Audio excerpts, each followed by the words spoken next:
এ আমার মায়েরা, খুব ভালো করে শুনে রাখুন, সেই বাংলাদেশের মধ্যে যেন গত শুক্রবারে ভূমিকম্প হলো। প্রায় 10:35 থেকে 40 মিনিটের মধ্যে এই ভূমিকম্প হয়েছে। এই ভূমিকম্প থেকে অনেক বড় ভূমিকম্প হবে।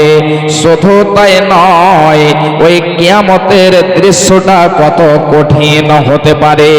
যে মা গর্ভবতী রয়েছে, যে মা হামেলা রয়েছে, ওই মায়ের বাচ্চা জন্ম হয়ে যাবে, হামাল ওয়াজা হয়ে যাবে, বাচ্চা জন্মে যাবে, কিন্তু সেই মা কিঞ্চিত পরিমাণে জানতে পারবে না।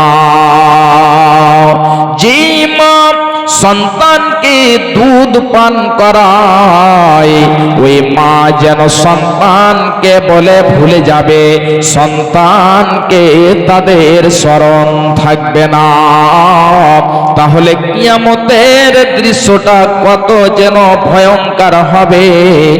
আমার ভাইরা, আমার মা, আমার বোনেরা, যখন এমনি সমাতে বাচ্চা প্রসব বেদনা উঠে যায়, বাচ্চা প্রসবের জ্বালা যন্ত্রণা যখন উঠে যায়, তখন যেন সে মাকে বলে, মা আর যেন সহ্য হয় না, মা আমার, আপনি আমার জন্য, মা তুমি আমার জন্য একটু দোয়া করে দাও, যেন আল্লাহ রাব্বুল আলামিন সহজ করে দেয়। এমন হয়ে যায় অনেক মা, অনেক বোন বাচ্চা প্রসব হতে যেয়ে সেই প্রসবের বেদনা যন্ত্রণা সহ্য না করতে পেরে পৃথিবী থেকে বিদায় হয়ে চলে যায়। এ আমার মা, আমার বোনেরা, খুব ভালো করে শুনে রাখুন, যে মা বাচ্চা প্রসব হতে যে মারা যাবে, বাচ্চা জন্ম হতে যে মারা যাবে, তাহলে সে মা কাল কিয়ামতের মাঠে বিশ্বনবী বলছেন যে ওই মা, ওই মহিলা, ওই নারী জান্নাতে যাবে। আমার মা, আরেকটি দৃশ্য বললাম যে কাল কিয়ামতের মাঠ এত যেন ভয়ঙ্কর হবে, কিয়ামতের দৃশ্যটা এত কঠিন হবে। যে মা বাচ্চাকে দুধ পান করায়, সেই মা বাচ্চাকে বলে ভুলে যাবে।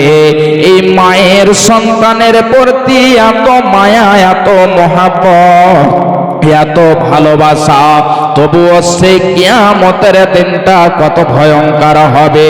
সেই ভয়ঙ্কর দিনে ওই মা সন্তানকে বলে ভুলে যাবে, মাগো কেন যে বন্ধেছ এই ডোরে, মায়াতে ভুলিয়া রে, তুই মা জননী হীরার খনির চেয়েও অমূল্য ধন জানি, তুই মা জননী হীরার খনির চেয়েও অমূল্য ধন জানি।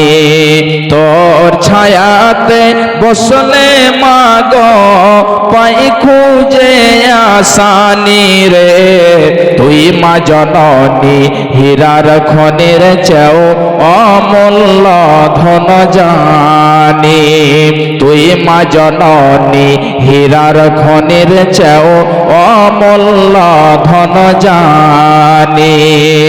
এ পারেও শান্তি মা গো, এ পারেও শান্তি মা গো, ও পারে ও মুক্তি, ও মা মুক্তি, সকল ব্যথা ভোলায় রে মা, তোর মুখে রই না বাণী রে, তুই মা জননী হীরার খনির চেয়েও অমূল্য ধন জানি, তুই মা জননী হীরার খনির চেয়েও অমূল্য ধন জানি। মাগো কেঞ্জি বন্ধছ, মাগো কেঞ্জি বন্ধছ, এই ডরে মায়াতে ভুলিয়া রে, তুই মা জননী হীরার খনির চেয়েও অমূল্য ধন জানি, তুই মা জননী হীরার খনির চেয়েও অমূল্য ধন জানি। তুই গেলে মা আমিও যাব, তুই গেলে মা আমিও যাব, ও মা একা কেমনে রইব, ও মা একা কেমনে রইব।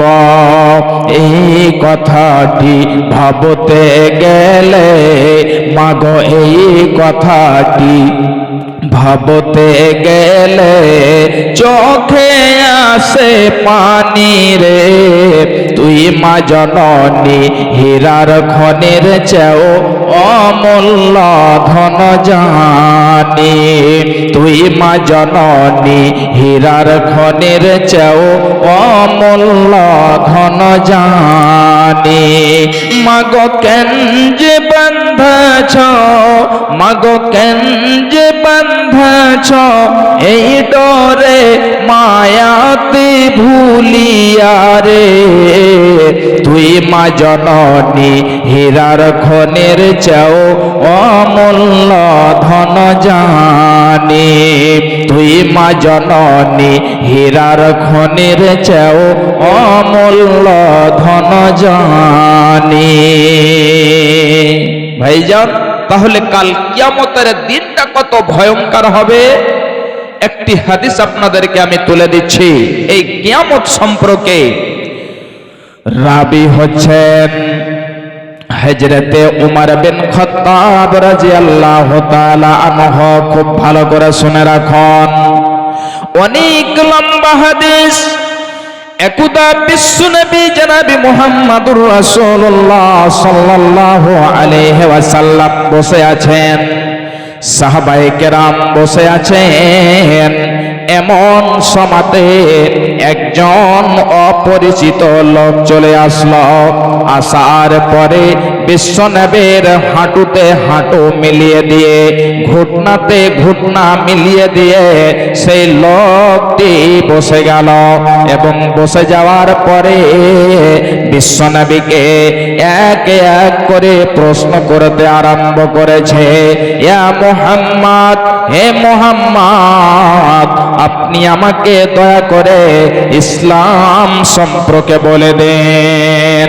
বিশ্বনবী আমার ইসলাম সম্পর্কে বলে দিলেন। আবার বলছেন, হে মুহাম্মদ, আপনি আমাকে দয়া করে ঈমান সম্পর্কে বলে দেন। বিশ্বনবী আমার ঈমান সম্পর্কে বলে দিলেন। বিশ্বনবীকে আবার জিজ্ঞাসা করেছেন যে, হে মুহাম্মদ, আপনি আমাকে ইহসান সম্পর্কে বলে দেন। এ আমার ভাই, আমার মা, আমার বোনেরা, বিশ্বনবী আমার এক এক করে তাকে বলে দিলেন যে ঈমান কাকে বলে, ইসলাম কাকে বলে, ইহসান কাকে বলে। এবারে 4 নম্বরে প্রশ্ন করছে, হে মুহাম্মদ, আখবিরনি আনিস সাআ, আপনি আমাকে দয়া করে কিয়ামত সম্পর্কে বলে দেন। বিশ্বনবী আমার বলছেন, মাল মাসউল আনহা বিআলামা মিনাস সাইলি।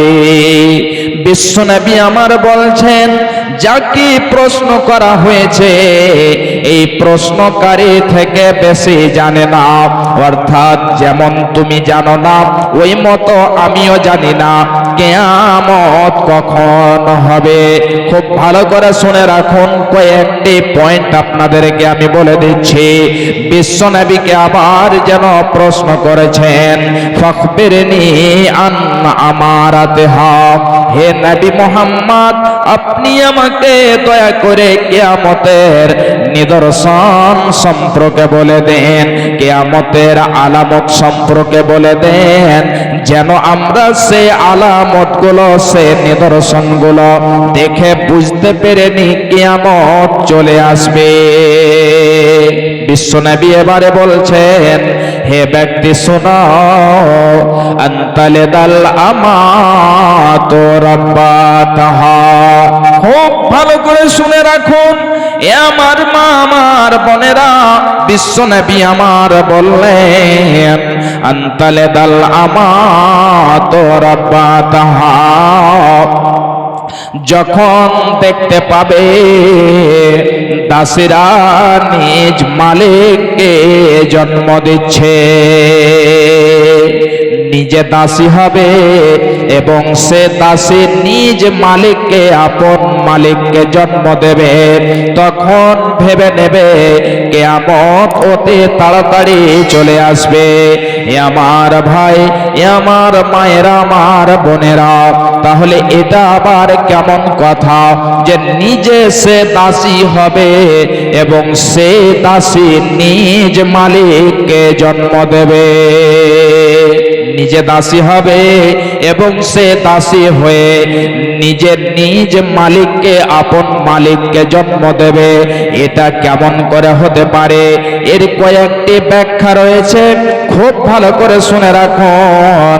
তার মধ্যে এক নাম্বার ব্যাখ্যা হলো, যখন কোনো একজন মালিক রয়েছে তার কাছে দাসী রয়েছে, ওই দাসের সাথে মিলামিশা করে সে জেমা করে বাচ্চা হয়েছে, সন্তান জন্ম হয়েছে, এবারে সেই লোকটি কি করেছে, তার যেন ছেলেকে অন্য জায়গাতে এবং ওই দাসীটিকে অন্য জায়গাতে বিক্রি করে দিয়েছে। এবারে সেই ছেলেটি আস্তে আস্তে আস্তে আস্তে যখন বড় হয়েছে, যুবক হয়েছে, সে ধনত্বশীল হয়েছে, টাকাওয়ালা হয়েছে, পয়সাওয়ালা হয়েছে, এবারে সেই ছেলেটি তার মাকে জানাতে দাসী হিসাবে কিনে নিয়ে আসবে এবং কিনে নিয়ে এসে মায়ের সাথে দাসীর মতো ব্যবহার করবে। ভাইজান বাপজান আমার, আমার মায়েরা, আমার বোনেরা, খুব ভালো করে শুনে রাখুন।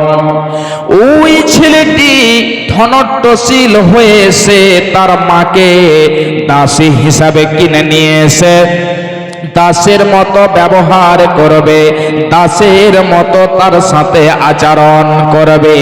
তাহলে ভাইজান বাপজান আমার, যখন দাসীরা নিজ মালিককে আপন মালিককে জন্ম দেবে। দ্বিতীয় নম্বর ব্যাখ্যা, যখন মানুষেরা আপন মায়ের সাথে বেহুরমাতি করবে, তাদের বেইজ্জতি করবে, তাদের যেন অসম্মানী করবে, মাকে খেতে দেবে না, মাকে গালি দেবে, মাকে বকা দেবে, যে মা তাকে 10 মাস 10 দিন ধরে পেটে ধারণ করেছে, যে মা তাকে প্রসব বেদনা সহ্য করে তাকে জন্ম দিয়েছে, সেই মাকে সে কষ্ট দেবে। আজকে দেখেন সমাজের মধ্যে অহরহ যেন এটা হয়ে থাকে, অনেকজন যুবক তার মাকে মারে, তার মাকে গালি দেয়, তার মাকে খেতে দেয় না, এমনি করে অন্যায় অন্যায় যেন ভাবে তার সাথে আচরণ করে। খুব ভালো করে শুনে রাখুন, যদি আপনি আপনার মাকে কষ্ট দিয়ে থাকেন, তাহলে এই মা যদি আপনার জন্য বদদুয়া করে দেয়, তাহলে এই মায়ের বদদুয়া আল্লাহ রাব্বুল আলামিন কবুল করে নেবেন। এই জন্য মাকে কষ্ট দিতে হবে না, এই জন্য মাকে কখনো যন্ত্রণা দিতে হবে না। মায়ের চোখে ঝরলে পানি আল্লাহর আরশ কাঁপা যায়, কান্দে না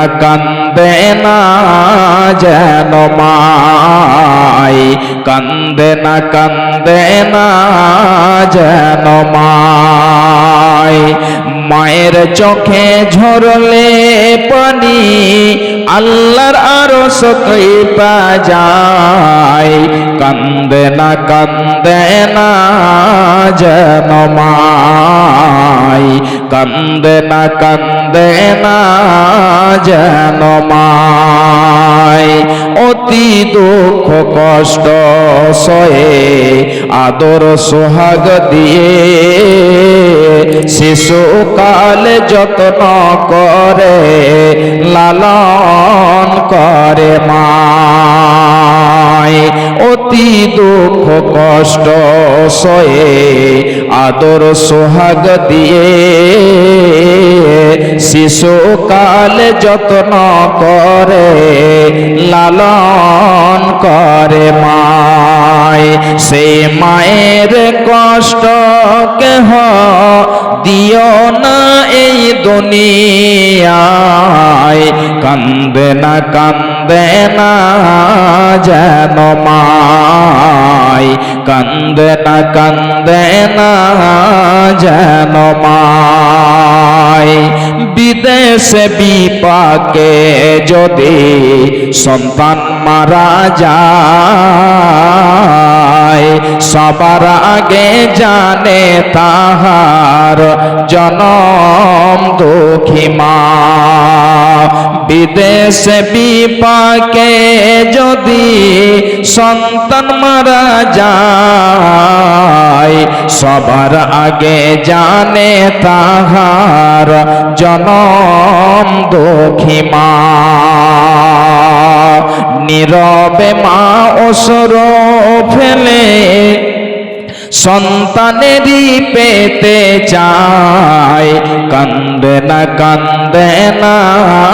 যেন মাই, কান্দে না যেন মাই। নীরবে মা অশ্রু ফেলে সন্তানেরই পেতে চায়, কান্দে না যেন মাই, কান্দে না যেন মাই। সন্তানেরই জন্য মায়ে করলে মুনাজাত, ফিরাতে পারেন না প্রভু মায়ের দুটি হাত। সন্তানেরই জন্য মায়ে করলে মুনাজাত, ফিরাতে পারেন না প্রভু মায়ের দুটি হাত। মায়ের পায়ের নিচে জান্নাত, এই কথা কি ভ্রম হয়, কান্দে না যেন মাই, কান্দে না যেন মাই। মায়ের চোখে ঝরলে পানি আল্লাহর আরশ কাঁপা যায়, কান্দে না যেন মাই, কান্দে না যেন মাই।